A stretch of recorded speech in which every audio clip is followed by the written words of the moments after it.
Pohon-pohon besar hanya bisa terdiam dan terus berjuang untuk tumbuh menghadapi kondisi geografis di perkotaan. Selain polusi di perkotaan yang lebih banyak, resapan air yang sedikit, dan yang paling miris adalah hampir seluruh pohon di pinggiran jalanan kota Bandar Lampung dipenuhi banner politik dan banner komersial.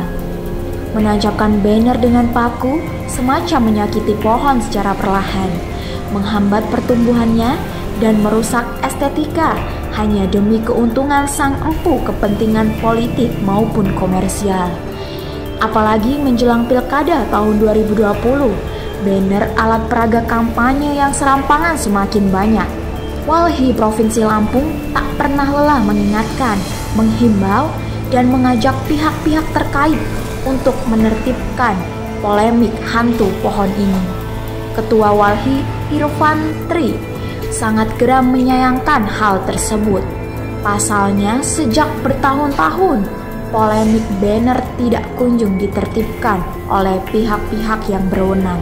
Irfan mengungkapkan jika memang Bawaslu belum mempunyai kewenangan karena belum penetapan calon, pemerintah Kota Bandar Lampung harusnya bisa mengambil langkah melalui Dinas Tata Kota dan Satpol PP untuk memberantas alat peraga kampanye di pohon, serta melakukan penghimbauan kepada para bakal calon dan pemilik banner komersial.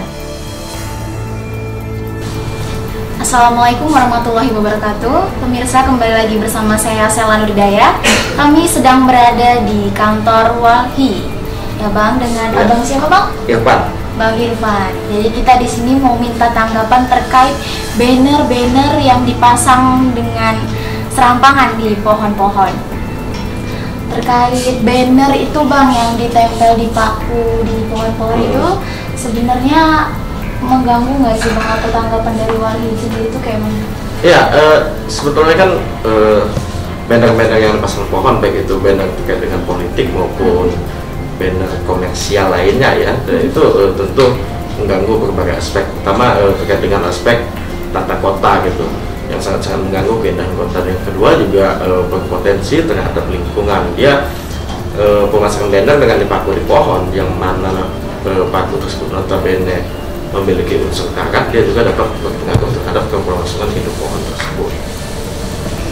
Jadi untuk terkait banner-banner sebenarnya itu sendiri menyalahi aturan ya Bang?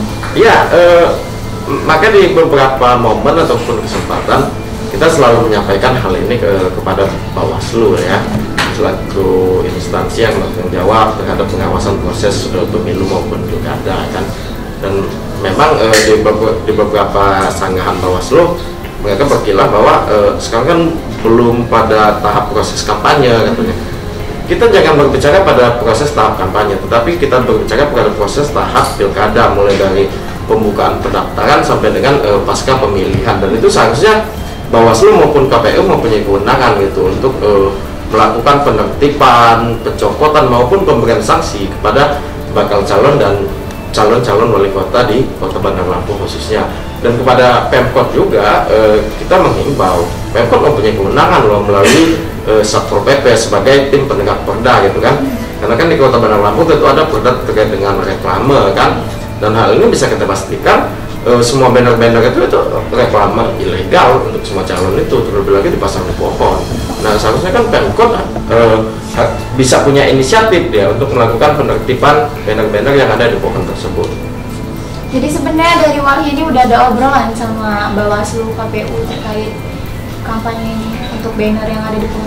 Kita bahkan dari 2014 ya, dari pemilu 2014 kita menghimbau kepada KPU, Bawaslu dan pemerintah kabupaten kota untuk menertibkan hantu-hantu pohon tersebut. Kita menyebutnya hantu pohon dan bukan banner calon wali kota atau caleg. Kita menyebutnya hantu pohon karena dia membayang-bayangi tiap pohon dan mengganggu setiap pohon gitu. Bener, apalagi itu dipaku ya Bang. Apalagi dipaku, betul. Menyakiti pohon sendiri itu kan. Jadi untuk tindakan kedepannya nih di Pilkada 2020 ya akan dilaksanakan nanti terkait hantu-hantu pohon itu, Walhi akan melakukan apa? Ya, kita akan terus mendorong kepada pemerintah Kota Bandar Lampung kepada KPU maupun Bawaslu Kota Bandar Lampung untuk melakukan penertiban. Dan di lain sisi juga kita akan mencoba menginventarisasi ada seberapa banyak sebaran hantu-hantu pohon tersebut di Kota Bandar Lampung. Terus harapan ke depan Bang untuk Pilkada 2020 ini? Ya, dengan keberhadiran hantu-hantu pohon tersebut itu sebetulnya menunjukkan keburukan para bakal calon wali kota. Dari dia belum jadi belum jadi calon saja atau belum jadi wali kota saja, dia sudah menunjukkan bahwa dia tidak berpihak kepada lingkungan dengan memasang banner-banner tersebut dengan metode dipaku di pohon. Terlebih lagi kalau dia misalnya sudah jadi wali kota gitu kan, bagaimana keberpihakan dia terhadap persoalan lingkungan hidup yang ada di kota ini. Dan kita sangat tegas mulai dari proses kampanye saja kita sudah lihat ini dengan pemasangan banner tersebut bahwa kita menganggap calon-calon tersebut orientasinya terhadap lingkungan hidup sangat minim. Sangat minim ya Bang. Apalagi kami juga menemukan beberapa banner yang emang itu tidak menyalahi aturan masangnya, cuma dia berserakan gitu menjadi sampah. Apalagi banner itu kan plastik ya Bang. Plastik yang sangat sulit terurai gitu kan. Iya. Dan dia berakhir kalau nggak di sungai ya di laut. Ya, benar Bang. Mereka juga kadang yang nempelin itu di tembok itu tidak pakai izin gitu kan, di pohon-pohon apalagi itu sangat mengganggu kenyamanan dan keindahan Kota Bandar Lampung sendiri. Iya. Untuk itu. Ya makanya itu selain KPU ataupun Bawaslu seharusnya perangkat di pemerintahan Kota Bandar Lampung dapat mengambil tindakan gitu kan. Seberangkat Pemkot bisa tegas lah ya untuk pilkada tahun ini gitu. Jangan sampai ada lagi kita melihat adanya pemasangan banner-banner di pohon dengan cara dipaku. Baik pemirsa, itu tanggapan dari Walhi Provinsi Lampung terkait hantu-hantu pohon yang ada di sekitaran Kota Bandar Lampung. Terima kasih. Haluan Indonesia Televisi melaporkan.